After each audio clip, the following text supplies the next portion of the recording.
সম্মানিত উপস্থিতি, এই পৃথিবীর ভিতরে যত মাখলুক আছে, যত সৃষ্টি আছে, সব সৃষ্টিগুলো তাসবিহ পাঠ করে আল্লাহর।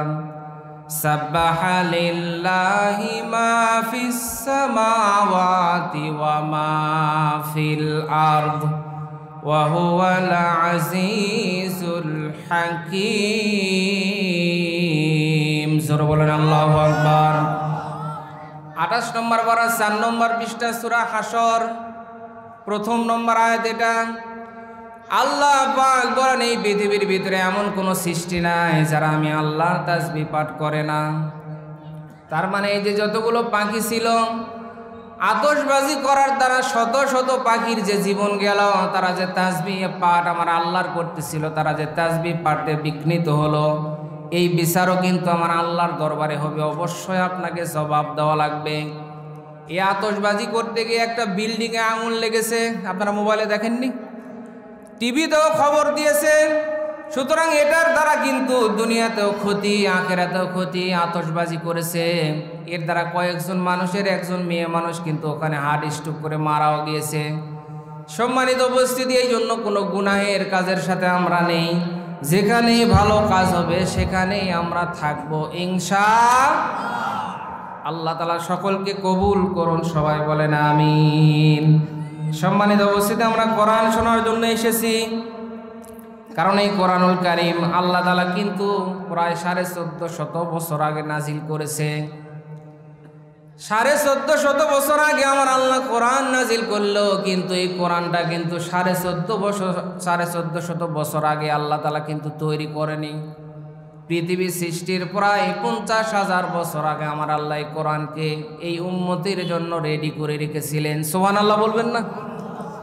সম্মানিত উপস্থিতি, আমি যেমন করে আপনাদের সামনে কথা বলতেছি, ঠিক তেমনি আল্লাহ রাব্বুল আলামিন পৃথিবী সৃষ্টির প্রায় 50,000 বছর আগে আমার আল্লাহ তাআলা ছিলেন বক্তা, আর সামনে যারা শ্রোতা ছিল সব ফেরেশতারা সামনে ছিল।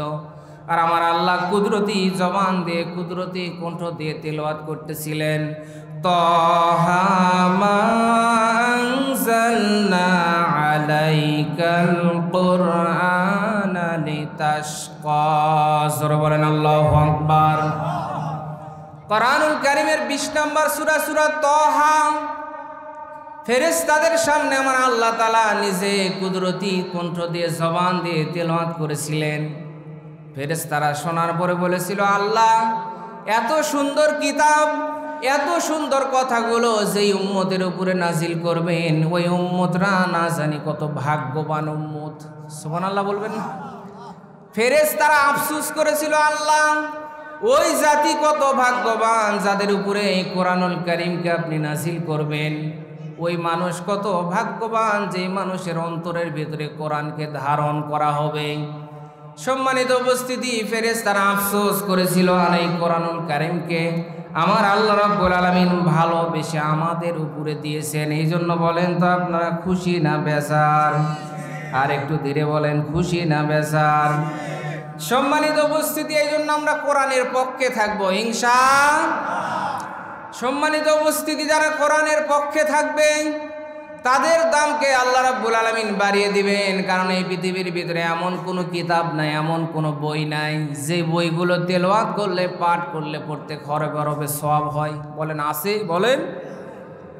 অঙ্ক পড়েন, ইংরেজি পড়েন, বাংলা পড়েন, যেই কিতাব পড়েন না কেন, এমনকি বাংলাদেশের যে সংবিধান রয়েছে, এই সংবিধান যদি কেউ তেলাওয়াত করে, বলেন তো তার কি কোনো সওয়াব হবে নাকি?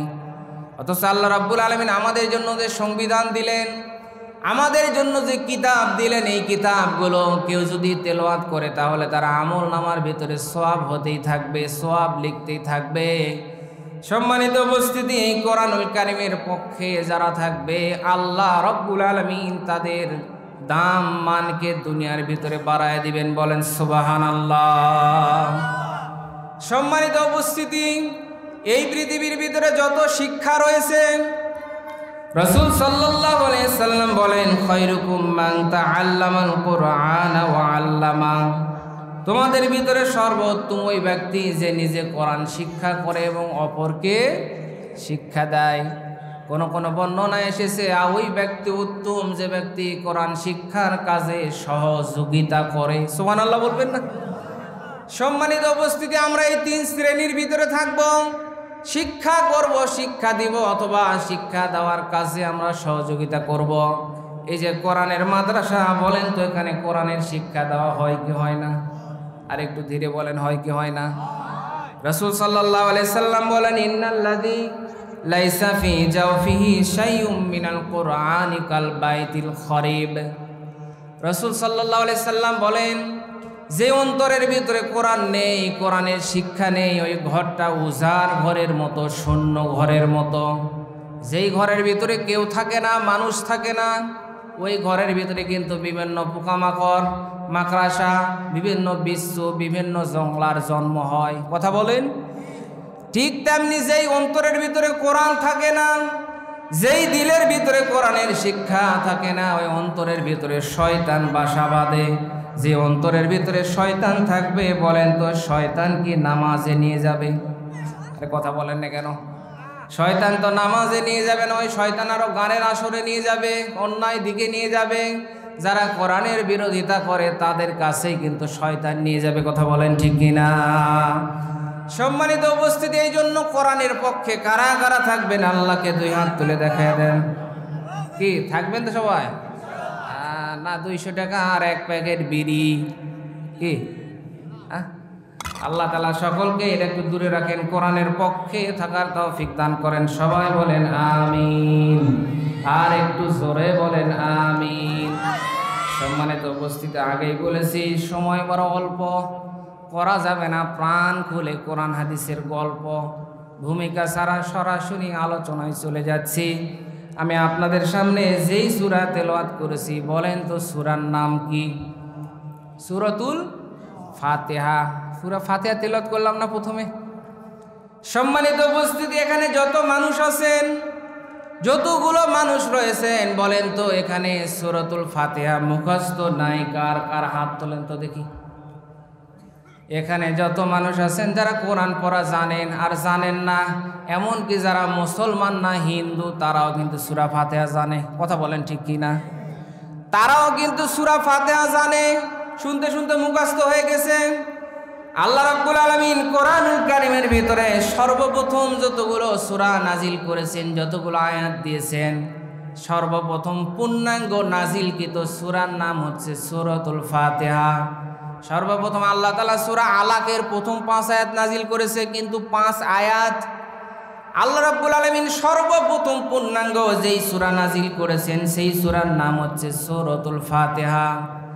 সম্মানিত উপস্থিতি, রাসূল সাল্লাল্লাহু আলাইহি সাল্লাম বলেন, তাওরাত, জাবুর, ইনজিল, এমনকি কোরআনুল কারীমের ভিতরে আল্লাহ রাব্বুল আলামিন যত সূরা দিয়েছেন, তাওরাত, জাবুর, ইনজিলের ভিতরে আমার আল্লাহ তাআলা যত কথা দিয়েছেন, এই সূরাতুল ফাতিহার মতো এত দামি কথা কোনো কিতাবের ভিতরে, এমনকি কোরআনুল কারীমের ভিতরে আমার আল্লাহ দেয়নি। সুবহানাল্লাহ বলেন।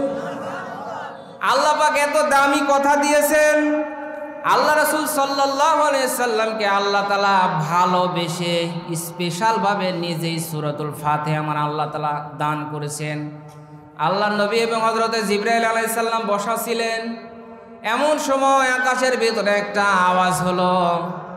হযরতে জিবরাইল আলাইহিস সালামকে আল্লাহ নবী বললেন, ভাই জিবরাইল, কিসের আওয়াজ হলো?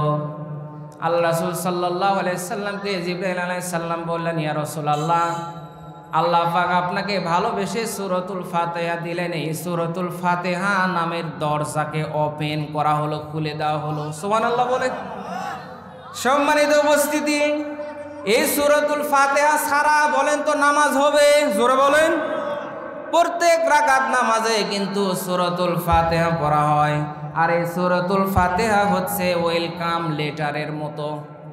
ওয়েলকাম লেটার বা অভিনন্দন পত্র। আমাদের সমাজে যখন বিভিন্ন অনুষ্ঠান হয়, সেখানে যখন আমরা বিভিন্ন নেতা, নেত্রী, চেয়ারম্যান, মেম্বার, এমপিকে দাওয়াত দেই, দাওয়াত দেওয়ার পরে এমপি সাহেব যখন আসে, তখন কিন্তু ওয়েলকাম লেটার বা অভিনন্দন পত্র পাঠ করা হয়। আর ওয়েলকাম লেটার বা অভিনন্দন পত্রের 3টা অংশ থাকে। 1 নম্বরে তার প্রশংসা করা হয়, 2 নম্বরে তার পরিচয় দেওয়া হয়, 3 নম্বরে তার কাছে দাবি দাওয়া পেশ করা হয়। আপনি আমাদের এলাকায় এসেছেন, আপনি গরিব দুঃখী মেহনতি মানুষের কলিজার চামড়া, উন্নয়নের আলো, আমাদের এলাকা সাজানোর রূপকার, রাস্তার টাকা মেরে খাওয়ার জম। কি কথা বলেন না কেন? রাস্তার টাকা, কালভার্ট, রড, এগুলো গরিবের হক মেরে খাওয়ার জম। আপনি আমাদের এলাকায় এসেছেন, এই জন্য আমরা কিন্তু ধন্য হয়েছি, আমরা এরকম বলি না? এরপরে আপনি আমাদের অমুক অমুক এই বলে পরিচয় দিই, আপনার নাম অমুক, আপনি এরকম দায়িত্বে রয়েছেন।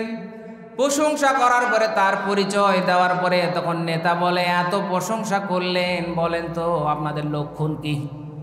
তখন আমরা বলি, নেতা আপনি যে আসলেন, রাস্তাঘাটের অবস্থা খুব একটা ভালো না, রাস্তা আমাদের দরকার, মাদ্রাসার একটা বিল্ডিং দরকার, একটা মসজিদ দরকার, আমাদের কালভার্ট দরকার, এরকম আমরা বলি কি বলি না? কথা বলেন। আমরা তার প্রশংসা করি, তার পরিচয় দেই, তারপরে তার কাছে দাবি জানাই। এই সূরাতুল ফাতিহা হচ্ছে এরকম। সূরাতুল ফাতিহার ভিতরে আল্লাহ তাআলা 2টা ভাগ করেছেন। 1 নম্বরে প্রথমে আল্লাহ তাআলার প্রশংসা, তারপরে মাঝখানে পরিচয়, এরপরে 3য় ভাগ আল্লাহ রাব্বুল আলামিন বান্দার জন্য রেখেছেন। আল্লাহ তাআলার কাছে আমরা কিছু দাবি জানাই। অথচ আমরা এখানে কতগুলো মুসলমান আছি, দৈনিক 5 ওয়াক্ত নামাজে 17 রাকাত ফরজ নামাজ। কত রাকাত বলেন? 17 রাকাত ফরজ নামাজে, প্রত্যেক রাকাত নামাজে কিন্তু সূরা ফাতিহা পড়া লাগে। সুন্নত আর বেতের মিলাই আছে 15 রাকাত। তাহলে 15 আর 17 কত হলো? কি কেউ জানেন না আপনারা? এখন তো হিসাব জানে না। 15 টাকা আর 17 টাকা কত হয়? তাড়াতাড়ি করে মোবাইল বের করে তাড়াতাড়ি যোগ দাও, মাথা শেষ, এই মোবাইল হয়ে গেছে। কথা বলেন ঠিক কিনা? সম্মানিত উপস্থিতি, আগে আমরা মুখে মুখে হিসাব করতাম, এখন আর মাথায় ধরে না। এই যে 32 রাকাত নামাজ ফরজ আর সুন্নাত ওয়াজিব মিলে প্রতিদিন একজন মুসলমান যারা নামাজ আদায় করে কমপক্ষে 32 বার কিন্তু সূরা ফাতিহা পড়া লাগে। ফরজ আর সুন্নাত ওয়াজিব মিলে 32 বার পড়া লাগে। কেউ যদি নফল পড়ে, ইশরাক পড়ে, আওয়াবিন পড়ে, তাহাজ্জুদ পড়ে, এগুলো তো বাদই দিলাম। প্রত্যেক দিন যে আপনি 32 বার করে সূরা ফাতিহা তেলাওয়াত করতেছেন, কিন্তু এই সূরা ফাতিহার ভিতরে আপনি কি তেলাওয়াত করতেছেন, আল্লাহ তাআলাকে কি বলতেছেন, এটাই তো আপনি জানেন না। আপনি আল্লাহর কি প্রশংসা করলেন, আল্লাহর কাছে কি দাবি জানালেন, কি কথা আল্লাহ তাআলার সাথে বললেন, এটা কিন্তু আমরা মুসলমান হওয়ার পরেও জানি না। কারণ আমরা অনেক মানুষ নামাজই পড়ি না, যারা আবার পড়ি তারা কিন্তু সূরা ফাতিহা ধরলে সহি শুদ্ধভাবে বলতে পারি না। কথা বলেন। সম্মানিত উপস্থিতি, এই জন্য বলেন তো এগুলো অর্থ সহ জানার দরকার আছে না নাই? কারণ আপনি যদি অর্থ সহ জানেন তখন তো আপনি বুঝবেন যে আমি কি তেলাওয়াত করতেছি। সম্মানিত উপস্থিতি, একদম মসজিদে নামাজ হয় আর মসজিদের পাশ দিয়ে একদম হিন্দু ভদ্রলোক প্রতিদিন যায়। মনে করেন আমাদের সরাইল উত্তরপাড়া জামে মসজিদ, আমার সম্মানিত ওস্তাদ যেখানে নামাজ পড়ায়, ওর পাশ দিয়ে কিন্তু বিভিন্ন হিন্দুরা যায়। বলেন যায় কি যায় না? প্রতিদিন যখন যায়, বিভিন্ন নামাজের সময় যখন যায়, তখন কিন্তু ইমাম সাহেব রুকু থেকে ওঠার সময় বলে সামি আল্লাহু লিমান হামিদা। এখন হিন্দু প্রতিদিন শুনে করে হামিদা হামিদা বলে, ব্যাপার কি? একজন মুসল্লিকে একদিন ডাক দেয়া করছে, কি ব্যাপার? আপনাদের মসজিদের পাশ দিয়ে এত গেলাম, আপনাদের ইমাম সাহেব যে প্রতিদিন বলে সামি আল্লাহু লিমান হামিদা, আসলে এটা কার মেয়ে হামিদা? এখন ওই মুসল্লি বলতেছে, ভাই পুরাই 30 বছর ধরে আমি নামাজ পড়ি ইমামের পিছে, কিন্তু আল্লাহর কসম করে বলি আমিও কিন্তু কার মেয়ে হামিদা এটা আমি নিজেও জানি না। কথা বলেন না কেন? আমাদের অবস্থাও কিন্তু এরকম। কথা বলেন ঠিক কি না? সম্মানিত উপস্থিতি, আমরা তো অর্থ জানি না, ইমাম কি পড়ে সেটা তো জানি না, জানার চেষ্টাও নেই। বিভিন্ন মানুষ হজের মৌসুমে হজ করার জন্য যায়, দেখবেন হজ করার পরে আসার পরে কিন্তু কিছু গল্প শোনায়, অমুক জায়গায় গেলাম, এটা দেখলাম, এটা দেখলাম, জমজম কূপ দেখলাম, উহুদ পাহাড় দেখলাম, বদরের ময়দান দেখলাম, অনেক গল্প করে। এখন যদি বলা হয় আপনি তো অনেক কিছু দেখলেন, তাদের কি কিছু ভাষা টাষা কিছু বুঝলেন?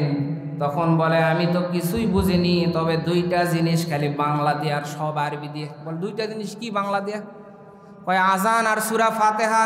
কি কথা বলেন না কেন? আজান আর সূরা ফাতিহা, এই 2টা বাংলা দিয়ে, আর সবগুলো খালি আরবি দিয়ে, কিছু বুঝিনি। বলেন তো আজান আর সূরা ফাতিহা বাংলা না আরবি? কথা বলেন। এগুলো তো আরবি, কিন্তু আসলে এগুলো আমাদের শুনতে শুনতে আমাদের মনে হয় যে এগুলো মনে হয় বাংলা দিয়ে পড়া হচ্ছে। সম্মানিত উপস্থিতি, এই জন্য আমাদের যেগুলো তেলাওয়াত করি নামাজের ভিতরে, এগুলো আমাদেরকে কিন্তু অর্থ সহ জানা দরকার, যে আমি আল্লাহ তাআলার সাথে কি কথা বলতেছি, আমি আল্লাহ তাআলার কাছে কি দাবি করলাম, যদি আমি না জানি নামাজের ভিতরে, এই জন্য তো ধ্যান আসে না। আল্লাহু আকবার বলেছেন, অনেক চিন্তা, কোন জায়গায় কি করলেন, চাবি দোকানের চাবি কোন জায়গায় রাখলাম, কোন জায়গায় সার দেওয়া লাগবে, বিটির বাইরে যাওয়া লাগবে। এখন রুকুর থেকে ওঠার পরে, সিজদার থেকে ওঠার পরে চিন্তা করে, আরে 2 রাকাত না 3 রাকাত? আরে কথা বলেন না কেন? এরকম হয় কি হয় না? কারণ ওই তো অর্থ তো জানেন না, খালি মুখস্থ, খালি কবিতা আবৃত্তির মতো পড়ে চলে গেলেন। কি বললেন আপনি তো নিজেই জানেন না। আর যে ইমাম যত জোরে তেলাওয়াত করতে পারে, এই যে সামনে রমজান মাস আসতেছে, আজকে কিন্তু রজব মাসের 1 তারিখ গেল। রজব মাস যখন আসে, আল্লাহ নবী রজব মাস থেকে দোয়া করতেন রমজানের জন্য, আল্লাহুম্মা বারিক লানা ফি রজব ওয়া শাবান ওয়া বাল্লিগনা রমাদান। জোরে বলেন আমিন। আল্লাহ রজব এবং শাবানের বরকত দান করেন, রমজান মাস পর্যন্ত আমাদের পৌঁছায় দেন। সবাই বলেন আমিন। কেন রমজানের জন্য 2 মাস আগে থেকে দোয়া করা হয়? কারণ মেহমান যত বড় হয়, মেহমান যত দামি হয়, তার জন্য প্রস্তুতিও কিন্তু তত আগে থেকে হয়। একজন মুমিনের জন্য সবচাইতে বড় মেহমানের নাম হচ্ছে রমজান। সুতরাং এই রজব মাস পড়েছে, আমরা রমজানের জন্য প্রস্তুতি গ্রহণ করব, আর সব সময় এই দোয়াটা আমরা সবাই পড়ব পড়বেন তো সবাই ইনশাআল্লাহ? চিন্তা করতেছেন হুজুর পড়বো মানে দোয়া করে তাড়াতাড়ি আনবো? চিন্তা তো আপনি বোঝেন না, মানুষের ব্যাত খান খালি 16 ঘন্টা 17 ঘন্টা না খায় থাকা লাগবে, এই বিপদের জন্য দোয়া করা যাবে নাকি? এরকম নিয়ত করতেছেন নাকি আপনারা? রমজান আসলে আপনারা খুশি না বেজার? সবাই খুশি তো ইনশাআল্লাহ? সম্মানিত উপস্থিতি, এই জন্য কোরআনুল কারীমকে আমাদের পড়া লাগবে। কোরআনুল কারীম আপনি যতই পড়বেন, কোরআনুল কারীম কিন্তু আপনাকে পুরাতন লাগবে না। কারণ প্রত্যেক দিন যে 32 বার করে সূরাতুল ফাতিহা তেলাওয়াত করলেন, বলেন তো এখানে যতগুলো মুসল্লি রয়েছেন, অথবা বাংলাদেশ সহ তাম পৃথিবীর ভিতরে যতগুলো মুসলমান রয়েছে, এখন পর্যন্ত কিন্তু কোনো মুসল্লি বলে নাই হুজুর প্রত্যেক দিন সূরা ফাতিহা দিয়ে নামাজ শুরু করেন, আর ভালো লাগে না, অন্য সূরা দিয়ে শুরু করেন? বলেন তো কোনো মুসল্লি বলছে নাকি? কোনো মুসল্লি এখন পর্যন্ত বলেনি হুজুর সূরা ফাতিহা ছাড়া অন্য সূরা দিয়ে তেলাওয়াত করেন, শুরু করেন, আর ভালো লাগে না। সম্মানিত উপস্থিতি, বরং যতই আমরা সূরা ফাতিহা শুনি, প্রতিদিন শুনি, তখন আমাদের নতুন মনে হয়। যতবার তেলাওয়াত করি তখন যেন মনে হয় এই মাত্র সূরাতুল ফাতিহা আমার আল্লাহ আসমান থেকে নাজিল করতেছে। কথা বলেন ঠিক কিনা? এটা সূরা ফাতিহার বরকতে না কোরআনের বরকত? এই বাংলার জমিনে অনেক গান ভাইরাল হয়েছে, অনেক সময় অনেক গান ভাইরাল হয়, ফেটে যায়, ছিঁড়ে যায়, জোড়া দেওয়ার জায়গা নেই। কি এরকম গান ভাইরাল হয় কি হয় না? অনেক গান ভাইরাল হয়েছে, কিন্তু কিছুদিন চলে, চলার পরে দেখবেন কিছুদিন পরে বলে বন্ধ কর, এই গান আর ভালো লাগে না, অন্য গান বাজাও, অন্য নাটক দাও, অন্য ছবি দাও। অনেক গান, অনেক সিনেমা ভাইরাল হয়েছে, কিন্তু কিছুদিন পরে ভালো লাগে না। কিন্তু সূরা ফাতিহা প্রতিদিন তেলাওয়াত করার পরেও কিন্তু কেউ বলে না আর ভালো লাগে না, অন্য সূরা পড়াও। কারণ এই কোরআনুল কারীমের ভিতরে বলেন তো এই বরকত, এই মাহাত্ম্য আল্লাহ পাক দিয়েছেন। জোরে বলেন কে দিয়েছেন? আরো জোরে বলেন কে দিয়েছেন? সম্মানিত উপস্থিতি, আমরা না জানার কারণে তো আমাদের ভালো লাগছে না। কারণ এই কোরআন হচ্ছে একটা প্রেসক্রিপশন, সকল সমস্যার সমাধান দিতে পারে। আর একটু ধীরে বলেন, দিতে পারে। এই স্লোগান কিন্তু আমার না। এই স্লোগান শোনার পরে অনেকে বলে এটা তো দলীয় স্লোগান না, এই স্লোগান দিয়েছে আমার আল্লাহ। কোরআনে কারীম জানিয়েছে, ওয়া নুনাজ্জিলু মিনাল কুরআনি মা হুয়া শিফাউ ওয়া রাহমাতুল লিল মুমিনিন ওয়া লা ইয়াজিদুয যালিমিনা ইল্লা খাসারা। সূরা বলেন আল্লাহু আকবার।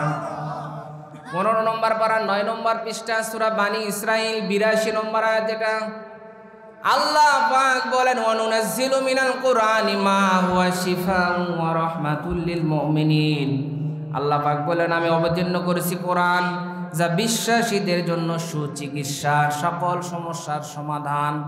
আমি আল্লাহ পাক যতগুলো সমস্যা রয়েছে মানুষের, শারীরিক সমস্যা, মানসিক সমস্যা, আখিরাতের সমস্যা, সকল সমস্যার সমাধান আল্লাহ পাক এই কোরআনের ভিতরে বলেন তো দিয়েছি কি দেয় নাই? জোরে বলেন। আল্লাহ পাক জানিয়েছেন ওয়ালা ইয়াতুনাকা বিমাসালিন ইল্লা জিনাকা বিল হাক্কি ওয়া আহসানা তাফসীরা। জোরে বলেন আল্লাহু আকবার। 19 নম্বর পারা 2 নম্বর পৃষ্ঠা সূরা ফুরকান 33 নম্বর আয়াত। এটা আল্লাহ পাক নবীকে সম্বোধন করে বলে তোমার নিকট এমন কোন সমস্যা উপস্থিত হয় না যার সমস্যার সমাধানগুলো আমি আল্লাহ তাআলা এই কোরআনের ভিতরে দেই নাই। তার মানে সব সমস্যার সমাধান এই কোরআনের ভিতরে রয়েছে, কিন্তু এখান থেকে আমাদের সমস্যার সমাধানগুলো বাহির করা লাগবে। কিন্তু আমরা প্রেসক্রিপশন তো বুঝিনি। ডাক্তারের কাছে গেলে প্রেসক্রিপশন বলেন দেয় কি দেয় না? এখন যদি প্রেসক্রিপশনে এক ওষুধ লেগেছে 2 বেলা, আপনি যদি খান 3 বেলা, বলেন তো সমস্যা হতে পারে কি পারে না? একটা করে লেগেছে, আপনি খেয়েছেন 2টা করে, অথবা বেশি খেয়েছেন কম খেয়েছেন, তাহলে কিন্তু সমস্যা হয়। অথবা চিকিৎসা নিয়েছেন ভালো হওয়ার জন্য, কিন্তু বেশি খাওয়ার দ্বারা মানুষ কিন্তু পাগলও হয়ে যেতে পারে। সম্মানিত উপস্থিতি, আমরা তো প্রেসক্রিপশন বুঝিনি। ডাক্তারের কাছে গিয়ে রোগী বলে ডাক্তার আঘাত পেয়েছি, অ্যাক্সিডেন্ট করেছি, আমাকে চিকিৎসা দেন। ডাক্তার এক্সরে করেছে, করার পরে তাকে ব্যান্ডেজ, তাকে একটা মলম লিখে দিয়েছে, যাও এই মলম লাগাবেন। ব্যথা পেয়েছেন যেখানে, লেগেছে যেখানে, মলম লাগাবেন সেখানে। এখন মলম দিয়েছে, ও মলম নিয়ে যাওয়ার পরে বিড়িতে 3 বেলা মালিশ করতেছে, কারণ ডাক্তার বলেছে লেগেছে যেখানে মালিশ করবেন। আরে কথা বলেন না কেন? মালিশ করবেন। এখন ডাক্তার বলেছে লেগেছে যেখানে মালিশ করবেন সেখানে। এখন 3 বেলা করে মালিশ করেছে, করার পরে কোনো ব্যথার উন্নতি নেই। 3 দিন পরে ডাক্তারের কাছে বলে ডাক্তার আপনি কি পাস করে ডাক্তার হয়েছেন? 3 বেলা মালিশ করলাম, কই একটু তো ভালো হলো না। অনেকগুলো টেস্ট দিলেন, অনেক রিপোর্ট করলাম, অনেক টাকা খরচ হলো, কারণ ডাক্তারের কাছে গেলেই কিন্তু অনেকগুলো টেস্ট আগে দেয়। কথা বলেন। গিয়েছেন একবারে টিট দিতে, দাও 28টা টেস্ট, 5200 টাকা দাম। হুজুর স্যার আমার তো একটু সমস্যা আছে, গরিব মানুষ, ঠিক আছে 30% লেস করে দিলাম, দাও 4800 টাকা দিয়ে টেস্ট করে নিয়ে আসো। টেস্ট করার পরে ওষুধ লিখেছে NAPA, না পা। ও ডাক্তার কিন্তু আগেই জানতো ওকে না পা দিলে হবে, এরপরে টেস্ট দেয়। এরকম ডাক্তার বলেন আছে না নাই? আর একটু জোরে বলেন আছে না নাই? সম্মানিত উপস্থিতি, ডাক্তারের কাছে যখন গিয়েছে, ডাক্তার বলে রোগী তুমি তো প্রেসক্রিপশনে বোঝো না, আমি বলেছি লেগেছে যেখানে, তার মানে তোমার যেখানে আঘাত লেগেছে সেখানে মলম মালিশ করতে বলেছি, তুমি বিড়িতে গিয়ে মালিশ করেছো, তুমি তো প্রেসক্রিপশন বোঝো। প্রেসক্রিপশন যদি আমরা না বুঝি, বলেন তো তাহলে ওই ওষুধ খেলে আমাদের রোগ বাড়বে না কমবে? আর একটু ধীরে বলেন, বাড়বে না কমবে? এই জন্য কোরআনুল কারীমকে আল্লাহ রাব্বুল আলামিন আমাদের জন্য প্রেসক্রিপশন হিসেবে দিয়েছেন, কিন্তু আমাদেরকে এই কোরআনকে বুঝে পড়া লাগবে। আজকের আলোচনা সূরাতুল ফাতিহা। কি আপনারা কি রাগ করতেছেন? সূরা ফাতিহার ভিতরে আমরা কি বলি আর আল্লাহর কাছে কি চাই, কি দোয়া করি? যেহেতু প্রত্যেক দিন আমরা এই সূরা ফাতিহা পড়ি, প্রত্যেক রাকাত নামাজে সূরা ফাতিহা পড়ি, আল্লাহ রাব্বুল আলামিন এই সূরাতুল ফাতিহা নাজিল করেছেন। এই সূরাতুল ফাতিহা ছাড়াও আরো অনেকগুলো নাম রয়েছে। আল্লাহ রাব্বুল আলামিন এই সূরাতুল ফাতিহার অনেক নাম দিয়েছেন। এই সূরাতুল ফাতিহার একটা নাম হচ্ছে ফাতিহাতুল কিতাব, উম্মুল কোরআন বা কোরআনের মা। সূরাতুল ওয়াফিয়া, অখণ্ড সূরা। সম্মানিত উপস্থিতি, অনেক নাম রয়েছে, আমি 10টা নোট করে নিয়ে এসেছি। আল্লাহ পাক একটা সূরার এতগুলো নাম কেন রাখলেন? আমরা এখানে অনেক মানুষ আছি, যেই সন্তানকে মানুষ যত মহব্বত করে তার নাম কিন্তু তত বেশি রাখে। কথা বলেন ঠিক কিনা? জোরে বলেন। মহব্বত করে লেগেছে আব্দুল্লাহ, আল, লোমান, হাবিবি, দাদা ডাকে বল্টু, নানা ডাকে বদনা, বিভিন্ন নামে মহব্বত করে কিন্তু এক একজন এক এক নামে ডাকে। যেই সন্তান যত মহব্বতের হয় তার নাম কিন্তু তত বেশি রাখে। আল্লাহ পাক এই সূরা ফাতিহার নাম এতগুলো কেন দিলেন? কারণ আল্লাহ পাক তো নিজেই এই সূরাতুল ফাতিহাকে মহব্বত করেন। আল্লাহ পাক এই সূরাতুল ফাতিহার নাম দিয়েছেন সূরাতুদ দুআ, কারণ এই নামাজের ভিতরে সূরাতুল ফাতিহা পড়ে আল্লাহ তাআলার কাছে চাওয়া হয়। এই সূরার নাম হচ্ছে সাবউল মাসানি, নিত্য পঠনীয় 60টি বাক্য। এই সূরাতুল ফাতিহার ভিতরে আয়াত রয়েছে 60টি। কয়টি বলেন? আরো জোরে বলেন, কয়টি? সূরাতুল ফাতিহার ভিতরে আয়াত রয়েছে 60টি। প্রত্যেক দিন আমরা এই সূরাতুল ফাতিহা তেলাওয়াত করি। এই সূরাতুল ফাতিহার আরেকটা নাম হচ্ছে তালিমুল মাসআলা, উম্মুল কিতাব, কোরআনে আযীম, সূরাতুল হামদ, সূরাতুশ শিফা। আল্লাহ পাক কিন্তু অনেক নাম দিয়েছেন সূরাতুশ শিফা বা রোগ মুক্তির সূরা। সম্মানিত উপস্থিতি, আগেই বলেছি এই পুরাটা কোরআন হচ্ছে রোগের সমস্যার সমাধান, প্রেসক্রিপশন। বিশেষ করে আল্লাহ রাব্বুল আলামিন সূরাতুল ফাতিহাকে সূরাতুশ শিফা বলেছেন। বুখারী শরীফের ভিতরে হাদিস এসেছে, রাসূল সাল্লাল্লাহু আলাইহি সাল্লামের কয়েকজন সাহাবী হযরত আবু সাঈদ খুদরি রাদিয়াল্লাহু তাআলা আনহু থেকে বর্ণিত হাদিস। আল্লাহর নবী বিশ্বনবী বলেন, কয়েকজন সাহাবীরা একটা দল গঠন করে একটা সফরে গেলেন। সফর থেকে ফেরার পথে তাদের কাছে খাবার পানি সব কিছু শেষ হয়ে গেছে। তারা একটা গোত্রের কাছে গেলেন, যাওয়ার পরে বললেন, আমরা মদিনা থেকে এসেছি, তোমরা আমাদেরকে কিছু খাবার দাও, পানি দাও, মেহমানদারি করাও। কিন্তু তারা তাকে করতে অস্বীকৃতি জানালো যে না, আমরা পারবো না, আমরা একটু সমস্যায় আছি। তারা তাদেরকে নাকচ করে দিল, মন খারাপ করে চলে যাচ্ছিলেন। এমন সময় তারা একজন বলল যে আমাদের গোত্রে যেন লিডার, যিনি আমাদের নেতা, তিনি অসুস্থ, মরণাপন্ন অবস্থা, মারা যাবে ভাব। আমরা তাকে নিয়ে টেনশনে আছি। সমস্ত ডাক্তার, সমস্ত কবিরাজ, সমস্ত ওঝা সব কিছু দেখা শেষ। বর্ণনা এসেছে তাকে সাপ বা এক বিচ্ছু দংশন করেছিল, বিষাক্ত বিচ্ছু, যার কারণে সে মারা যাচ্ছিল। সাহাবায়ে কেরাম রাদিয়াল্লাহু তাআলা আনহুম আজমাইনদেরকে তারা বলল, তোমরা কেউ কি একটু ঝাড়ফুঁক করতে পারো, কেউ কি চিকিৎসা দিতে পারো?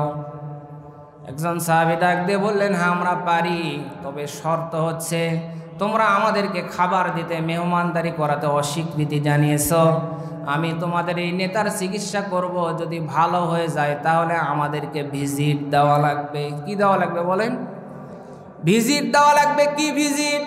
কোন কোন বর্ণনা এসেছে 30টা ছাগল, কোন বর্ণনা এসেছে 100টি ছাগল। 30টি ছাগল আমাদেরকে চিকিৎসার ফি হিসাবে দেওয়া লাগবে। বললেন, ঠিক আছে, আমরা রাজি আছি, আপনারা চিকিৎসা করেন। এরপরে চিকিৎসা করার জন্য একজন সাহাবী গেলেন, কি যেন তেলাওয়াত করলেন। তেলাওয়াত করার পরে একটা ফু দিয়েছেন, প্রথম ফটকারে মরণাপন্ন ওই গোত্রের নেতাটির চোখ খুলেছে। সুবহানাল্লাহ বলবেন না? দ্বিতীয়বার আবার কি যেন পরে ফুৎকার দিলেন। দ্বিতীয়বার ফু দেওয়ার পরে ওই নেতা উঠে বসেছে। তৃতীয়বার ফুৎকার দেওয়ার পরে স্বাভাবিক মানুষের মতো ওই নেতা দাঁড়িয়েছে। জোরে বলেন আল্লাহু আকবার। সমস্ত মানুষগুলো আশ্চর্য হয়ে গেল, কি ব্যাপার? সমস্ত ডাক্তার, কবিরাজ, সমস্ত ওঝা, সমস্ত মানুষগুলো যেখানে ফেল করল, আর তোমরা কি পরে ফু দিলে, যার কারণে মরণাপন্ন রোগী এখান থেকে উঠে দাঁড়িয়ে গেল, ভালো হয়ে গেল। বলো তো তোমরা কি পরে ফু দিলে? তোমার তো অনেক শক্তি। তারা বললেন, না, এগুলো আমাদের শক্তি না, এটা হচ্ছে মহান আল্লাহ রাব্বুল আলামিনের শক্তি। বলেন তো সমস্ত শক্তির মালিক কে? আর একটু জোরে বলেন কে? তোমরা কি তেলাওয়াত করেছে? বলে আল্লাহ পাক আমাকে আমাদের নবীর উপরে ভালোবেসে একটা সূরা নাজিল করেছে। সূরার নাম হচ্ছে সূরাতুল ফাতিহা। এই সূরাতুল ফাতিহার আরেকটা নাম হচ্ছে সূরাতুশ শিফা। আমি এই সূরাতুল ফাতিহা তেলাওয়াত করে তোমাদের নেতাকে ফুৎকার দিয়েছি, আর এই সূরাতুল ফাতিহার বরকতে আমার আল্লাহ রাব্বুল আলামিন মৃত্যু পায় এই নেতাকে আল্লাহ তাআলা আবার ভালো করে দিয়েছে। বলেন সুবহানাল্লাহ। শর্ত অনুযায়ী 30টি ছাগল দেওয়া হলো। সাহাবায়ে কেরামরা কেউ কেউ বলে, তাড়াতাড়ি করে জবাহ করো, কারণ আমাদের তো অনেক ক্ষুধা লাগছে। কোন কোন সাহাবায়ে কেরাম বলে, না, আমরা খাবো না, কারণ এই যে কোরআন দ্বারা আমরা ঝাড়ফুঁক করলাম, এই কোরআন দ্বারা আমরা যে ভিজিট নিলাম, এটা আমরা অর্জন করলাম, এখন এটা খাওয়া আমাদের জন্য জায়েজ হবে কি হবে না, এটা আমাদের ফতোয়া নেওয়া লাগবে রাসূলের কাছ থেকে। বলেন তো ফতোয়া নেওয়ার দরকার আছে না নাই? আর একটু জোরে বলেন, আছে না নাই? আমাদের সামনে তো যা আসে খালি দাওয়াত দিলে তো বুঝতে পারতেছেন, কারণ হুজুরদের তো দোষের অভাব নেই। জোরে গেলে বলে ও হুজুর কি দাওয়াত মনে হয় পেয়েছে, ধীরে গেলে বলে ওরে আল্লাহ কি খাওয়া খেয়েছে। আমরা আর কি খাই? আমরা তো লাল পানি খাই না, ইয়াবা খাই না, রাস্তার রড মেরে খাই না, সিমেন্ট মেরে খাই না, আমরা তো গরিবের হক মেরে খাই না। আর কথা বলেন, ওরা সব খায় এরপরেও কিছু খায় না, আর আমরা কিছু খাই না এরপরে বলে হুজুররা কত খায়। এই যে ওয়াজে যায়, বিভিন্ন জায়গায় প্রোগ্রামে যাওয়ার পরে আমি তো খেতেই পারি না, কারণ ওয়াজ করার আগে একটা টেনশন থাকে, আর ওয়াজ করার পরে কিন্তু খাওয়ার রুচি নষ্ট হয়ে যায়। আপনারা বলেন আরে হুজুররা খাই বারে ওয়াজ করবে দেয়, বুঝাতে পারছেন না। সম্মানিত উপস্থিতি, আসলে আমরা কিন্তু খাই না, আমরা আর কত খাবো? কারণ প্রতিদিন দাওয়াত, প্রতিদিন আর কত খাবো? আমাদের তো একটা নাম হয়ে গেছে। সম্মানিত উপস্থিতি, আমাদের সামনে আসলে আমরা খাওয়া শুরু করি, হালাল হারাম দেখি না, কোথায় থেকে আসলো এটা দেখি না। সুদখোরের বাড়ির দাওয়াত না ঘুষখোরের বাড়ির দাওয়াত, ওটা হালাল না হারাম দেখার সময় নেই, ডাইরেক্ট অ্যাকশন। কথা বলেন ঠিক কি না? আমাদের সামনে কিছু আসলে, দাওয়াত আসলে আমাদেরকে আগে পর্যালোচনা করতে হবে যে এটা আসলে হালাল না হারাম, কোন জায়গা থেকে আসলো। কোন সাহাবী বলে চলো আমরা খাই, কিছু কিছু সাহাবী বলল না আমরা রসুল থেকে আগে শুনবো, সারফক করে যে টাকা নিলাম এই টাকা আমাদের জন্য নেওয়া জায়েজ হবে কি হবে না। কোন কোন বর্ণনা এসেছে সমস্ত সাহাবীরা চলে গেল অনেক কষ্ট করে না খেয়ে, রসুলের দরবারে যাওয়ার পরে বলে ইয়া রাসূলুল্লাহ, ইয়া হাবিবাল্লাহ, আমরা সারফক করার পরে এরকম একটা ফি নির্ধারণ করে 30টা ছাগল পেয়েছি, রসুল আপনি বলেন তো এগুলো আমাদের জন্য নেওয়া জায়েজ হবে কি হবে না, খাওয়া যাবে কি যাবে না। রসুল সাল্লাল্লাহু আলাইহি সাল্লাম মুস্কি হাসলেন। রসুল বললেন ও সাহাবায়ে কেরাম, শুধু খাওয়া জায়েজ হবে এটাই না, বরং তোমরা তো কোরআনুল কারীমের দাম ওখানে বাড়িয়ে দিয়ে এসেছো, বলেন সুবহানাল্লাহ। তোমরা ওগুলো খাও, ভাগ করে নাও, যদি বাঁচে তাহলে আমি রসুলের জন্য 1 ভাগ রাখো। সুবহানাল্লাহ বলবেন না? তার মানে কোরআন দিয়ে ঝাড়ফুঁক করে টাকা নেওয়া জায়েজ আছে না নাই? ইমামের কাছে যখন যান, আমাদের কাছে যখন আসেন, তখন কিন্তু আমরা যেটা পরে ফোঁদেই, এখন কিন্তু আমি ফাঁস করে দিলাম, অন্য কিছু না। আমরা তো জোরে পড়ি না, জোরে বলে যে আপনারা শুনে যাবেন গেলে হুজুর জুরা ফাতিহা কয় ফোঁদায় মুসাই, আমরা খালি যাও। চিন্তা করেন আপনারা খালি ইমাম মনে হয় কিবা পুরা ফো দিল রে। আমরা কিন্তু অন্য কিছু পরে ফোঁদেই নেই, সূরা ফাতিহাই পরে ফোঁদেই। আপনারা নিজেরাও যদি সূরা ফাতিহা পড়ে ফোঁদান, অথবা আপনার বাবা মা রয়েছে তাদের কাছে থেকে সূরা ফাতিহা পড়ে পড়ে ফোঁৎকার দিবেন। বলেন বাবা মার চাইতে বড় পীর কি আছে নাকি? জোরে বলেন। কোনো পীরের কাছে যার দরকার নেই, বাবা মার কাছ থেকে ফু দিয়ে নিবেন। সম্মানিত উপস্থিতি, ইমাম সাহেবের কাছ থেকে মাঝে মাঝে ফু দিয়ে নিবেন, মাঝে মাঝে হাদিয়া দিবেন। এখন চিন্তা করে হুজুর খালি নেওয়ার ধান্দা, বলে না এটা বাধ্যতামূলক না, যদি আপনারা মনে করেন দিতে পারবেন। সম্মানিত উপস্থিতি, রাসূল সাল্লাল্লাহু আলাইহি সাল্লাম বললেন তোমরা এখানে নাও, ভাগ করে খাও, আমার জন্য 1 ভাগ রাখো। তোমরা তো কোরআনের দামকে বাড়িয়ে দিয়ে এসেছো, সূরা ফাতিহা তেলাওয়াত করেছো। সম্মানিত উপস্থিতি, এই সূরা ফাতিহার এত দাম, এত মর্যাদা, এত মাহাত্ম্য, এই সূরাতুল ফাতিহার ভিতরে আমরা কি পড়ি বলেন তো? অর্থ জানার দরকার আছে না নাই? আর একটু ধীরে বলেন, আছে না নাই? কি আপনারা কি রাগ করতেছেন? কি রাগ করতেছেন নাকি? সম্মানিত উপস্থিতি, এবারে চলেন ব্যাখ্যায় যাচ্ছি। আল্লাহ পাক এই সূরার ভিতরে 7টি আয়াত দিয়েছেন। প্রথম 3টি আয়াতে রবের প্রশংসা করা হয়, 4 নম্বর আয়াতে পরিচয়, আর 5, 6, 7 শেষের 3টা আয়াত আমরা আল্লাহ তাআলার কাছে চাই, প্রার্থনা করি। এখন চলেন তো এই সূরা ফাতিহার ভিতরে কি বলি।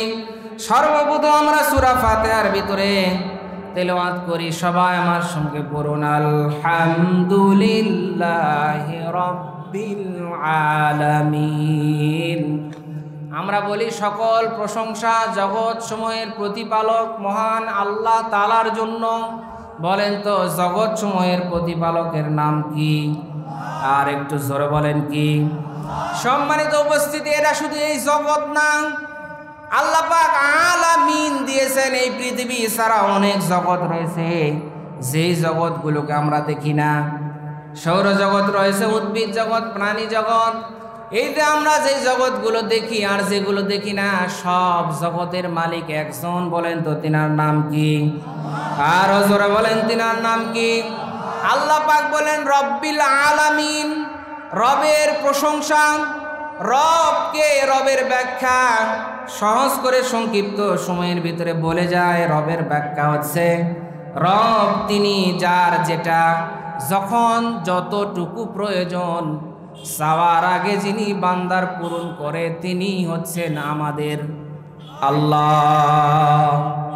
যার যেটা যখন যতটুকু প্রয়োজন, বলেন যার যেটা যখন যতটুকু প্রয়োজন চাওয়ার আগেই যিনি পূরণ করেন তিনি হচ্ছেন রব। জোরে বলেন আমাদের রবের নাম কি? আর একটু জোরে বলেন আমাদের রবের নাম কি? সম্মানিত উপস্থিতি, রব হচ্ছে আল্লাহ। চাওয়ার আগেই দেন বান্দার যেটা প্রয়োজন। আমাদের পেটে, মায়ের পেটের ভিতরে যখন সন্তান আসে, সন্তান আসার পরে মায়ের পেটের ভিতরে সন্তান কি খাবে, আমরা কেউ কিন্তু অনলাইনে অর্ডার করি না। কি অর্ডার করেছেন নাকি আপনারা? অনলাইনে অর্ডার করলাম যে মায়ের পেটের ভিতরে সন্তান কি খাবে, খাবারের ব্যবস্থা করো, কেউ আমরা কিন্তু অর্ডার করিনি। আল্লাহ রাব্বুল আলামিন এই জন্যই তো রব।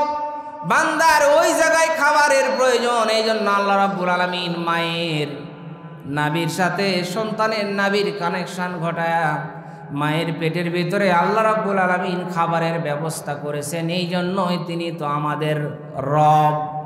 সম্মানিত উপস্থিতি, এরপরে সন্তান বেড়ে উঠলো, বড় হলো।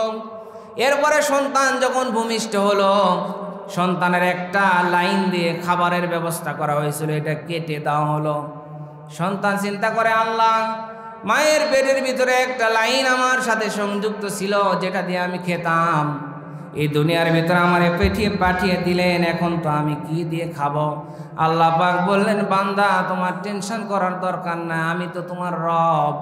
তুমি একটা লাইন দিয়ে খাবার খেতে, এখন তোমার জন্য একটা লাইন না, তোমার জন্মের আগে মায়ের স্তনের ভিতরে আমি আল্লাহ তাআলা তোমার খাবারের জন্য ডবল লাইনের ব্যবস্থা করে দিলাম। বলেন সুবহানাল্লাহ। এই জন্যই তো তিনি রব। আল্লাহ পাক জানেন ওই সন্তান জন্ম হওয়ার পরে শক্ত খাবার খেতে পারবে না, ভারী খাবার খেতে পারবে না। এই জন্য তরল খাবার আল্লাহ রাব্বুল আলামিন মায়ের স্তনের ভিতরে দিয়ে দিলেন, এবং এই দুধের ভিতরে আল্লাহ পাক একটু মধু দিয়ে দিলেন, মিঠা দিয়ে দিলেন, যার কারণে সন্তান যেন মুখ ফিরিয়ে না নেয়। এরপরে সন্তানগুলো দুধ খেতে আরম্ভ করলো। খেতে খেতে ওই সন্তান যখন আস্তে আস্তে করে বড় হয়ে যায়, ওই সন্তানের আরো ভারী খাবার খাওয়া দরকার, শক্ত খাবার খাওয়া দরকার। আমরা কিন্তু কেউ আল্লাহর কাছে দরখাস্ত করি নাই, আল্লাহ আমাদেরকে দাঁতের ব্যবস্থা করে দেন। বিনা দরখাস্তে আল্লাহ পাক জানে বান্দার এখন দাঁতের দরকার। এই জন্য আল্লাহ রাব্বুল আলামিন বিনা দরখাস্তে বান্দার দাঁতের ব্যবস্থা করে দিলেন আমার আল্লাহ। জোরে বলেন আল্লাহু আকবার। এরপরে বান্দা খাবার খেতে আরম্ভ করলো।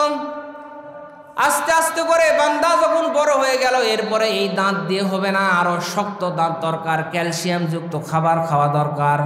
এই জন্য আল্লাহ রাব্বুল আলামিন দুধ দাঁতকে ফেলা দিয়া সামনের দিকে চাকু মার্কা আর ভিতরের দিকে হাতুর মার্কা দাঁতের ব্যবস্থা একজন করে দিলেন। বলেন তো তিনার নাম কি? আর একটু ধীরে বলেন তিনার নাম কি? আমরা কেউ কি দরখাস্ত করেছিলাম না? দাঁত তোলার পরে লেজা ইন্দুর আমার দাঁত তুইলে তোর দাঁত হামাক দে। আল্লাহ যদি এটা কবুল করে হামাকে দাঁত লে ইন্দুরের দাঁত যদি দিল নি, কি অবস্থা হলো? আরে কথা কন না কেন? ইন্দুরের কাছে চাওয়া লাগবে না, আল্লাহর কাছে চাওয়া লাগবে।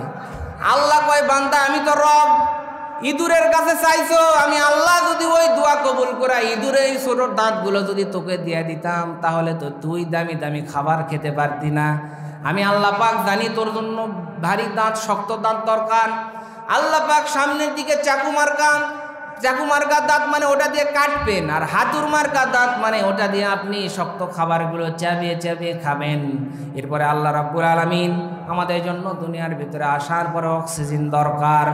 সর্ব অবস্থায় আমরা অক্সিজেন গ্রহণ করি। বিজ্ঞান প্রমাণ করেছে একদিন 24 ঘন্টার ভিতরে একটি মানুষ কমপক্ষে 16 কেজি অক্সিজেন গ্রহণ করে। আর এই 16 কেজি অক্সিজেন যদি আপনাকে কিনে গ্রহণ করা লাগতো, কমপক্ষে 5000 টাকা লাগতো।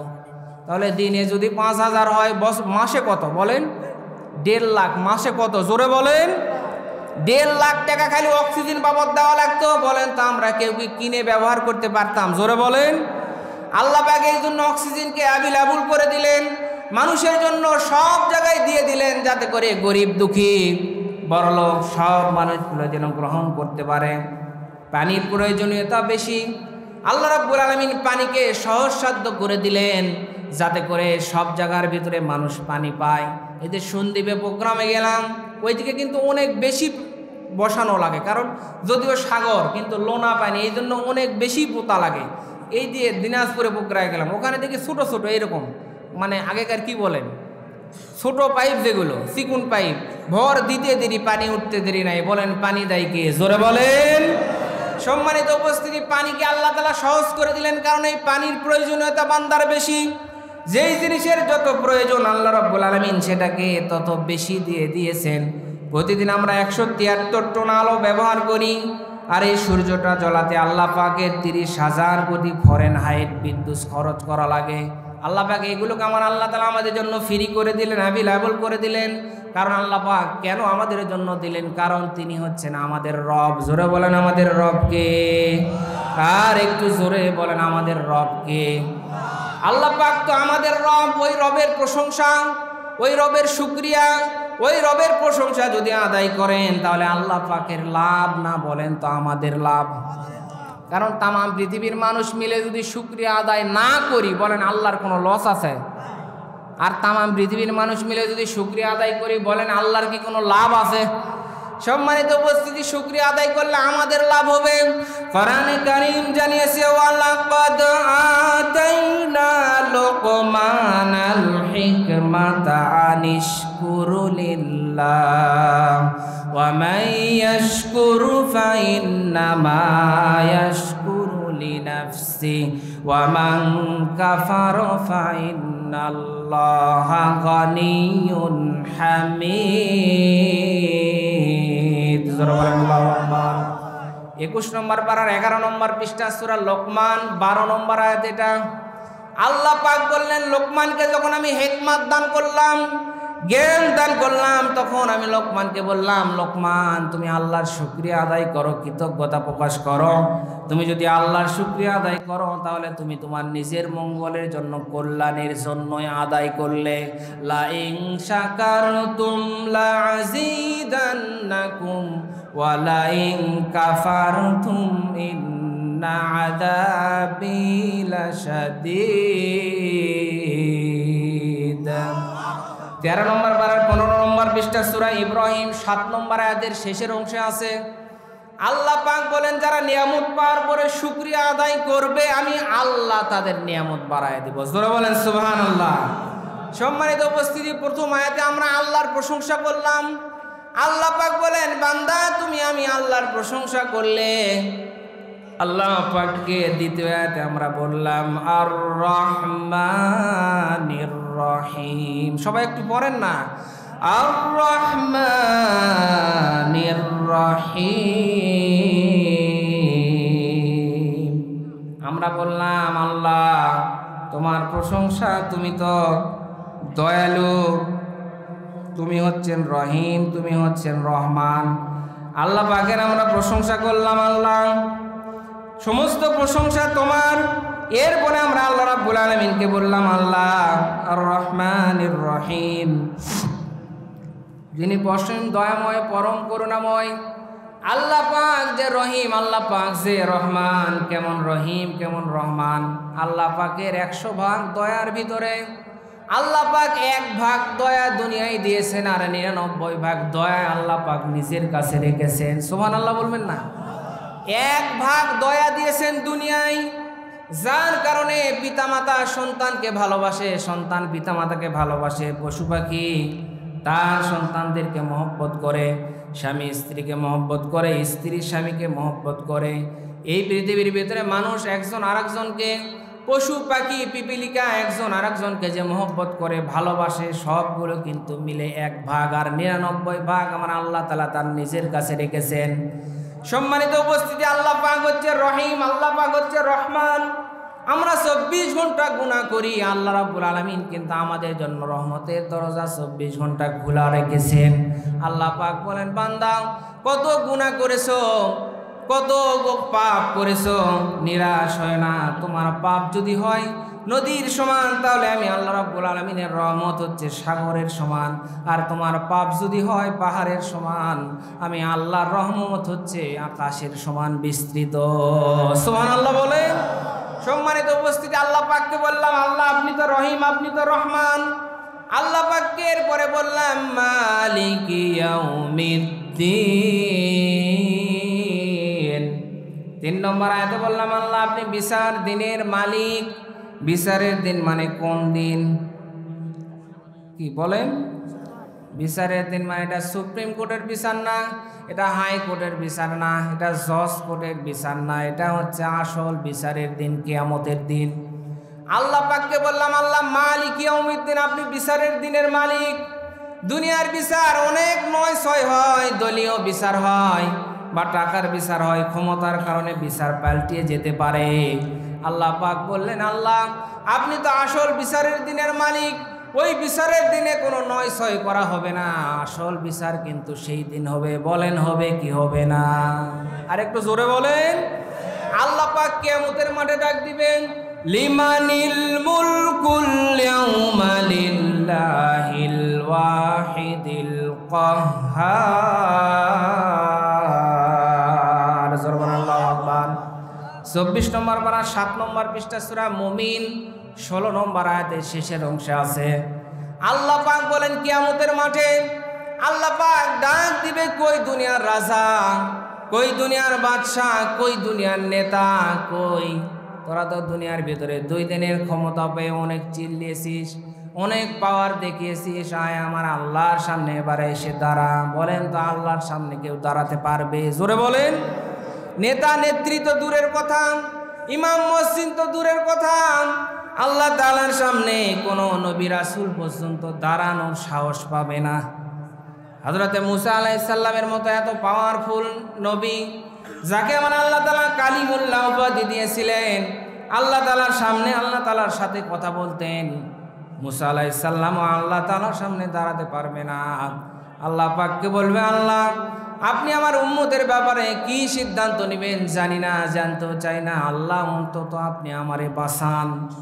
হযরত ইব্রাহিম আলাইহিস সালামের মতো এত পাওয়ারফুল নবী, যাকে মানে আল্লাহ তাআলা অনেক পরীক্ষা করেছিলেন, প্রত্যেকটা পরীক্ষায় হযরত ইব্রাহিম আলাইহিস সালাম 100% সফলতা অর্জন করেছিলেন।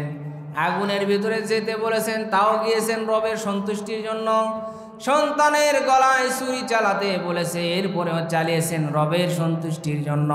আল্লাহ রাব্বুল আলামিন খুশি হয়ে হযরত ইব্রাহিম আলাইহিস সালামকে বললেন, ইব্রাহিম তুমি শুধু তোমার উম্মতের নেতা না, মিল্লাতা আবিকুম ইব্রাহিম। জোরে বলেন আল্লাহু আকবার। আল্লাহ পাক বললেন, ইব্রাহিম তোমাকে আমি আল্লাহ এত পরীক্ষা করলাম, প্রত্যেকটা পরীক্ষায় তুমি 100% সফল হয়েছো, যার কারণে আমি আল্লাহ পাক ঘোষণা দিলাম তুমি মুসলিম মিল্লাতের পিতা, জাতির পিতা হযরত ইব্রাহিম। বলেন তো জাতির পিতার নাম কি? আর একটু ধীরে বলেন কি? অনেকে বলতে পারেন হুজুর কি বলেন? জাতির পিতা তো অন্যটা শুনেছি না, কোরআনের ঘোষণা মিল্লাতা আবিকুম ইব্রাহিম। আল্লাহ পাকের ঘোষণা জাতির পিতা হযরত ইব্রাহিম আলাইহিস সালাম। আল্লাহ পাক দিয়ে দিলেন এত বড় নবী, যার কারণে আল্লাহ তাআলা উপাধি দিয়েছিলেন ইব্রাহিম। ইব্রাহিম না, তুমি হচ্ছে ইব্রাহিম খলিলুল্লাহ। জোরে বলেন আল্লাহু আকবার। ইব্রাহিম তুমি আজকে থেকে খলিল। এত বড় পাওয়ারফুল নেতা, এত প্রিয় নেতা, এত প্রিয় নবীও কিয়ামতের মাঠে আল্লাহর সামনে দাঁড়াতে পারবে না। আল্লাহ পাকের সামনে দাঁড়াতে পেরে আল্লাহ পাককে ডাক দিবে, আল্লাহ আপনি আমার পিতা আজরের ব্যাপারে কি সিদ্ধান্ত নেবেন জানি না, জানতেও চাই না। আল্লাহ আপনি উম্মতের ব্যাপারে কি সিদ্ধান্ত নেবেন জানতেও চাই না। আল্লাহ আপনি অন্তত আমারে বাঁচান। প্রিয় শিকারপুরবাসী, বিবেক দিয়ে একটু চিন্তা করেন তো, এত বড় বড় নবী যেখানে আল্লাহর সামনে কথা বলতে সাহস পাচ্ছে না, সেই জায়গায় গিয়ে আমাদের কি অবস্থা হতে পারে? কিয়ামতের মাঠের ভয়াবহ অবস্থা দেখে ছোট ছোট বাচ্চা যারা কিয়ামতের মাঠে থাকবে তাদের কি অবস্থা হবে? আল্লাহ পাক জানিয়েছেন ফাকাইফা তাত্তাকুনা ইন কাফারতুম ইয়াওমান ইয়াজআলুল উইলদানা শিবা। সূরা বলেন আল্লাহু আকবার। 29 নম্বর পারা 16 নম্বর পৃষ্ঠা সূরা মুজাম্মিল 17 নম্বর আয়াত।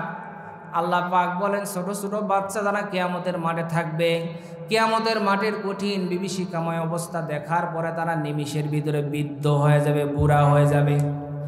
পেটের ভিতরে যাদের বাচ্চা থাকবে, অন্তঃসত্ত্বা যারা মেয়ে মহিলা থাকবে, কিয়ামতের মাঠের কঠিন বিভীষিকাময় অবস্থা দেখে তারা পেট পেটে সন্তান বাহির হয়ে যাবে, তারা খবরই করতে পারবে না। কিয়ামতের মাঠটা কত কঠিন হবে। আর ওই কিয়ামতের মাঠে প্রত্যেককেই কিন্তু আমার আল্লাহর সামনে দাঁড়ানো লাগবে। বলেন তো লাগবে কি লাগবে না? কেমনে দাঁড়াবেন? সর্বপ্রথম কিয়ামতের মাঠে আপনাকে একা একা দাঁড়ানো লাগবে। কোরআনে কারীম জানিয়েছে ওয়া কুল্লুহুম আতিহি ইয়াউমাল কিয়ামাতি ফারদা। 16 নম্বর পারা 10 নম্বর পৃষ্ঠা সূরা মারিয়াম 95 নম্বর আয়াত। এটা আল্লাহ পাক বলেন কিয়ামতের মাঠে আপনাকে একা একা দাঁড়ানো লাগবে। কোনো চেয়ারম্যান, কোনো মেম্বার আপনাকে যদি কোনো অপরাধের কারণে ডাকে, তাইলে তো আপনি একা একা যেতে চান না। যার সাথে চেয়ারম্যানের সম্পর্ক ভালো তাকে নিয়ে যান। ভাই একটু চলেন তো, চেয়ারম্যান ডাকছে, ভাই আমার কি জানি হয়, একটু নিয়ে আমরা যাই কি যাই না। আল্লাহর সামনে আপনাকে একা একা দাঁড়ানো লাগবে। 2 নম্বর স্টেজে আল্লাহ পাক প্রত্যেককে ডাকবে, নেতা সহকারে সামনে থাকবে নেতা। যার অনুসরণ আপনি করেছেন সে থাকবে সামনে, আর পিছনে থাকবে তার শ্রোতা। সামনে যে নেতা থাকবে ওই নেতা যদি বেনামাজি হয়, সুদখোর হয়, ঘুষখোর হয়, বলেন তো ওকে দেখে কি আল্লাহর দয়া হবে? জোরে বলেন। সম্মানিত উপস্থিতি, এজন্য যে কেউ ডাকলে তার পিছে যাওয়া যাবে না, এমন কেউ অনুসরণ করা যাবে না যাকে নিয়ে কিয়ামতের মাঠে উপস্থিত হলে আমার আল্লাহ রাগ করে। কিয়ামতের মাঠে যখন তার প্রিয় মানুষগুলো তার আপন মানুষকে দেখবে, বিপদ মনে করে পালিয়ে যাবে। কোরআনে কারীম জানিয়েছে ইয়াউমা ইয়াফিরুল মারউ মিন আখিহি ওয়া উম্মিহি ওয়া আবিহি ওয়া সাহিবাতিহি ওয়া বানিহি। সূরা বলেন আল্লাহু আকবার। 30 নম্বর পারার 5 নম্বর পৃষ্ঠা সূরা আবাসা 34, 35, 36 নম্বর আয়াত। প্রিয় শিকারপুরবাসী বিবেক নারা দিয়ে শোনেন, কান খাড়া করে শোনেন। আল্লাহ পাক বলেন ইয়াউমা ইয়াফিরু। ইয়াউমা ইয়াফিরু শব্দের গ্রামের ভাষায় অর্থ ঝাড়া কুষা দৌড় দেওয়া। কি দৌড় দেওয়া বলেন? আর একটু জোরে বলেন, কি দৌড় দেওয়া? এখানে যদি উপর থেকে একটা সাপ ভিতরে পড়ে তাহলে কি দৌড় দিবেন আপনারা? হুজুর আপনি ইমান নিয়ে থাকেন, জান্নাতের বাগানে আপনিই থাকেন, আমরা না, একটু দূরে থেকে ঘুরে আসি। আল্লাহ পাক বলেন কিয়ামতের মাঠে ইয়াউমা ইয়াফিরুল মারউ মিন আখিহি, মানুষ তার যখন ভাই তার ভাইকে দেখবে, ওয়া উম্মিহি ওয়া আবি, তার মাকে দেখবে, তার বাবাকে দেখবে, ওয়া সাহিবাতিহি ওয়া বানিহি, তার স্ত্রীকে দেখবে, তার সন্তানকে দেখবে। আল্লাহ পাক এই যে 5 শ্রেণীর মানুষের কথা বললেন, দুনিয়ার ভিতরে এরাই কিন্তু সবচাইতে আপনজন। বিপদে পড়লে এই মানুষগুলোই কিন্তু সবচাইতে আগে আগিয়ে আসে। কথা বলেন ঠিক কিনা? আল্লাহ পাক বললেন এই আপন মানুষগুলো কিয়ামতের মাঠে তার ভাইকে দেখলে, মাকে দেখলে, বাবাকে দেখলে, স্ত্রীকে দেখলে, সন্তানকে দেখলে বিপদ মনে করে দৌড় দিয়ে পালিয়ে যাবে। তারা চিন্তা করবে না জানি আমাকে দেখলেই মনে হয় সওয়াব চাই কিনা, বিপদে পড়ি কিনা। বলেন তো কিয়ামতের মাঠ কঠিন না সহজ? আর একটু জোরে বলেন, কঠিন না সহজ? কিয়ামতের মাঠে আল্লাহ পাক প্রত্যেককে এরকম একটা আমলনামা দিবেন, কিতাব দিবেন। আল্লাহ পাক বলবেন ইকরা কিতাবাকা কাফা বিনাফসিকাল ইয়াউমা আলাইকা হাসিবা। সূরা বলেন আল্লাহু আকবার। 15 নম্বর পারা 2 নম্বর পৃষ্ঠা সূরা বানি ইসরাইল 24 নম্বর আয়াত 14 নম্বর আয়াত। এটা আল্লাহ পাক বলেন কিয়ামতের মাঠে আল্লাহ পাক প্রত্যেককে আমলনামা দেওয়ার পরে ইকরা পড়। আল্লাহ পাক এখানে আমরের সিগা দিয়েছেন। আল্লাহ পাক অর্ডার করবেন বান্দা পড়। আল্লাহ পাকের অর্ডার শোনার পরে কিতাবের ভাষা হবে আরবি। সবাই কিন্তু আমরা পড়া আরম্ভ করব। বলেন তো আমরা যারা আরবি জানি না তারা কেমনে পড়ব? বলেন তো আরবি শেখার দরকার আছে না নাই? এই মাদ্রাসায় কিন্তু আরবি শেখানো হয়, বলেন হয় কি হয় না? এই জন্য এই মাদ্রাসার পক্ষে থাকা লাগবে। আমাদের সন্তানকে মাদ্রাসায় দেওয়া লাগবে, সহযোগিতা করা লাগবে। বলেন তো করার দরকার আছে না নাই? সম্মানিত উপস্থিতি, আল্লাহ পাক যখন বলবেন পর, যারা আমরা আরবি পড়তে জানি, যারা জানি না, প্রত্যেকেই পড়া আরম্ভ করবো, আমল নামাগুলো পড়তে শুরু করব। পড়ার পরে যেখানে ভালো আমল আছে খুব পড়তেছি, নামাজ, রোজা, হজ, যাকাত, তাফসিরুল কোরআন, মাহফিলে যাওয়া, ভালো ভালো কাজে দান করা, সব পড়তেছে, খুব খুশি। এরপরে যা দেখতেছে যে 31st নাইট পালন করার জন্য শিকারপুর দরগা মসজিদে যাওয়া, ওটাও কিন্তু আমল নামায় লেখা থাকবে। বলেন থাকবে না থাকবে না? আরে জুম্মার কাছে জুম্মা কাবা তুলিচ্ছে, মসজিদের স্টেজের কাছেই মসজিদ, ওখানে গিয়া মসজিদের উপরে উঠে উঠে গান শুনতেছে। বলেন তো এরকম হয়েছে কি হয় নাই? জোরে বলেন। আল্লাহ পাক দেখবেন ওটাও, বান্দা দেখবেন ওটাও লেখা আছে, তখন আল্লাহর কাছে ওই পড়া বন্ধ করবে, করে বলবে আল্লাহ এতক্ষণ তো ভালোই ছিল, এখন এই আমার বান্দা যেই কথাগুলো লিখেছে এই কথাগুলো তো আমার কথা না, আল্লাহ তোমার ফেরেশতারা এগুলো আমার নামে জ্বালিয়ে দিয়েছে। আল্লাহ পাক তখন কি করবে? আল-ইয়াউমা নাখতিমু আলা আফওয়াহিহিম ওয়া তুকাল্লিমুনা আইদিহিম ওয়া তাশহাদু আরজুলুহুম বিমা কানু ইয়াকসিবুন। সূরা বলেন আল্লাহু আকবার।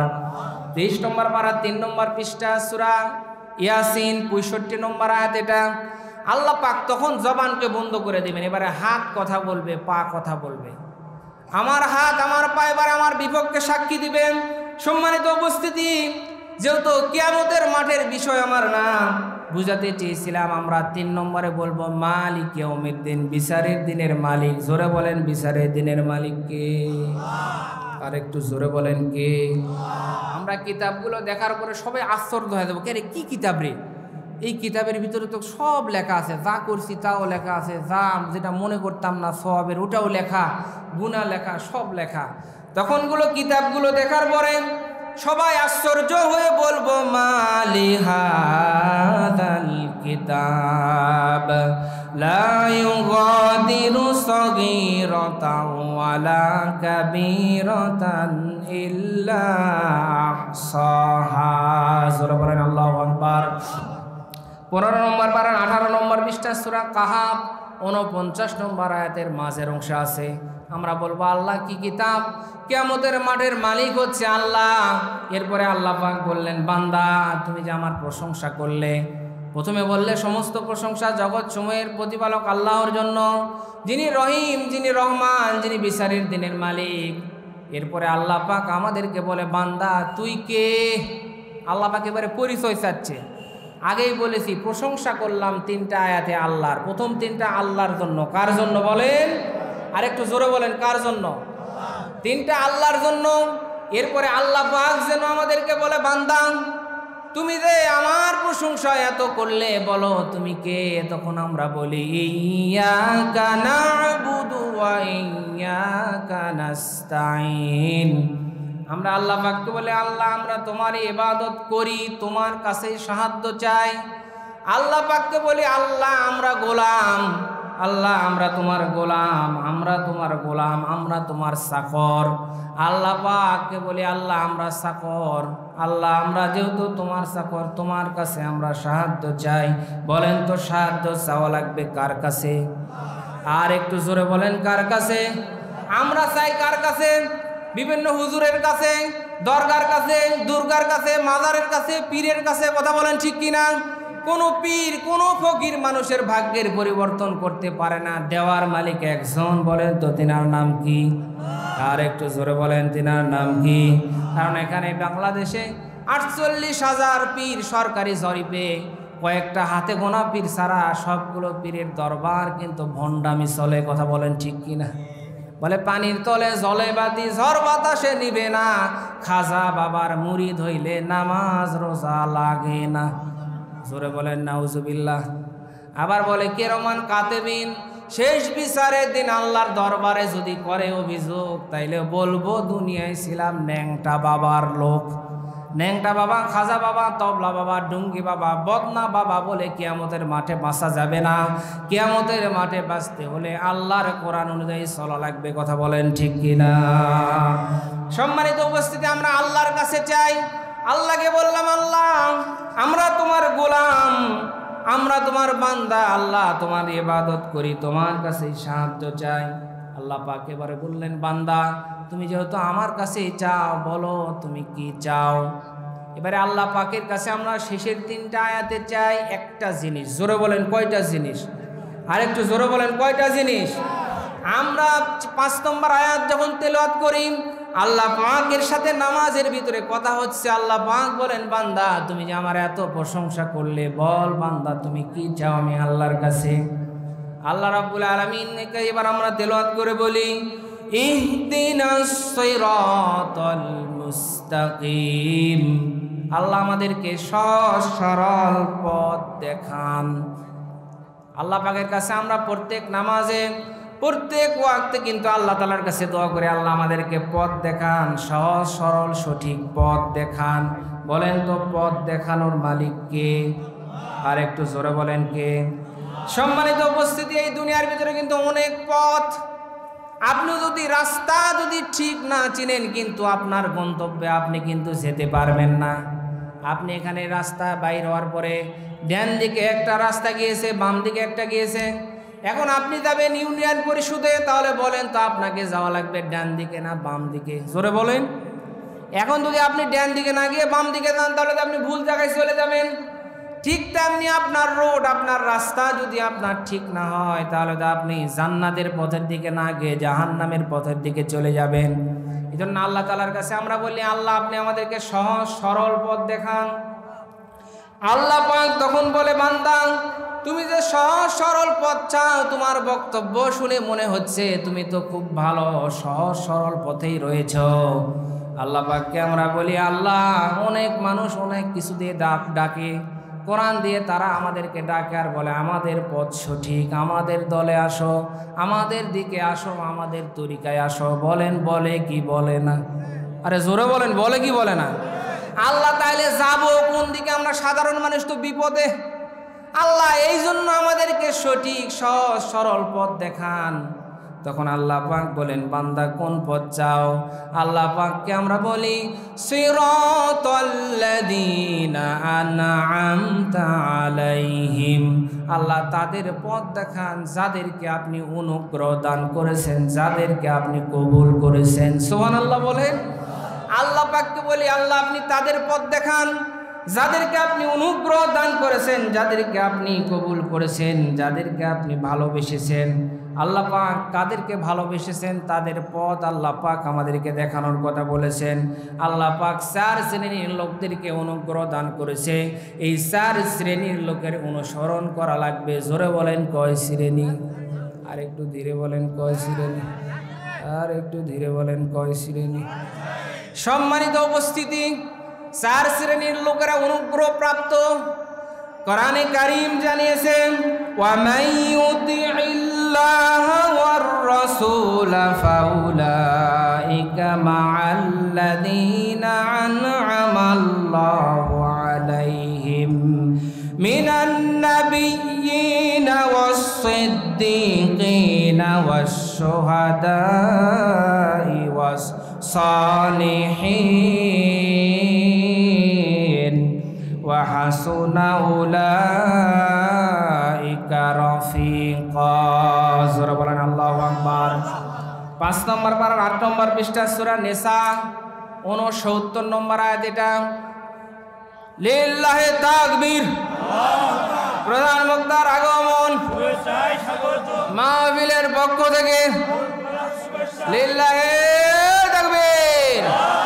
হায় হায়, প্রধান বক্তা আসতে বুঝতেই পারিনি, বারে টাইম দিলে যে 9:15 আসবে, সেই জন্য আমি ভেবেছি 9:15 তো বাজে নাই। সম্মানিত উপস্থিতি, আমরা আল্লাহ তাআলার কাছে চাই আল্লাহ আমাদেরকে কি পথ দেখান। আরে কথা বলেন না কেন? সহজ সরল পথ দেখান। আল্লাহ পাক বলেন, বান্দা কোন পথ? যাদেরকে তুমি অনুগ্রহ দান করেছো। তখন আল্লাহ পাক বলেন, অনুগ্রহ দান করেছি আমি 4 শ্রেণীর বান্দাদেরকে। জোরে বলেন কয় শ্রেণীর? আর একটু জোরে বলেন কয় শ্রেণীর? আল্লাহ পাক বলেন 1 নম্বর শ্রেণী হচ্ছে নবীগণ। কারা? 1 নম্বর হচ্ছে নবীগণ। 2 নম্বরে আল্লাহ পাক বলেন সিদ্দিক, 3 নম্বরে শহীদ, আর 4 নম্বরে নেককার যারা সালেহীন। আল্লাহ পাক বলেন এই 4 শ্রেণীর লোকদেরকে আমি অনুগ্রহ দান করেছি। তার মানে দুনিয়ার ভিতরে এই 4 শ্রেণীর লোকের আমাদেরকে অনুসরণ করা লাগবে। আওয়াজ দিয়ে বলেন কয় শ্রেণী? আর একটু জোরে বলেন কয় শ্রেণী? নবী, সিদ্দিক, এরপরে শহীদ, এরপরে হচ্ছে নেককার সালেহীন, এদেরকে অনুসরণ করা লাগবে। আল্লাহ পাক আমাদের সকলকে এই 4 শ্রেণীর লোকদেরকে অনুসরণ করে সিরাতাল মুস্তাকিমের পথের উপরে থাকার তৌফিক দান করেন। সবাই বলেন আমিন। নবীদের পথের উপরে থাকা, নবীদের মতের উপরে থাকা কিন্তু এত সহজ না। লম্বা আলোচনা যদি কোনো জায়গায় সুযোগ হয় করব, কারণ প্রত্যেক নবী রাসূল কিন্তু পরীক্ষার সম্মুখীন হয়েছে। বলেন হয়েছে কি হয় নাই?